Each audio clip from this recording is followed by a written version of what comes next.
চালাক বিড়াল আর ইঁদুরদের গল্প।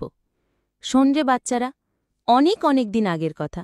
এক শান্ত ছোট্ট গ্রামে থাকত এক চালাক বিড়াল। গ্রামে অনেক ইঁদুর ছিল, কিন্তু তারা ছিল দারুণ বুদ্ধিমান। বিড়াল যতই চেষ্টা করত, ইঁদুর একটাও ধরা যেত না। একদিন বিড়াল ভাবল, না, এভাবে আর হবে না, কিছু একটা নতুন চাল দিতে হবে। তখন সে একটা কৌশল বের করল।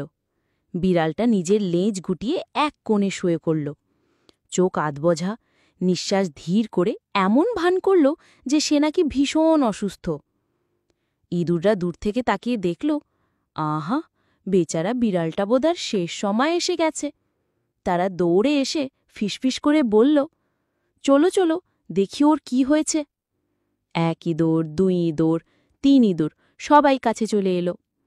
ঠিক তখনই ঝাপাং, বিড়ালটা এক লাফ দিয়ে সব থেকে কাছে থাকা ইঁদুরটাকে ধরে ফেলল। ইঁদুররা ভয়ে চিৎকার করে ছুটে পালাল। আর সেই দিন থেকে তারা বুঝল, বিড়াল যত শান্তই থাকুক না কেন, তার বুদ্ধি আর কৌশল থেকে সাবধান থাকতে হবে। নীতিকথা, অনেক সময় বুদ্ধিশক্তির থেকেও বড়।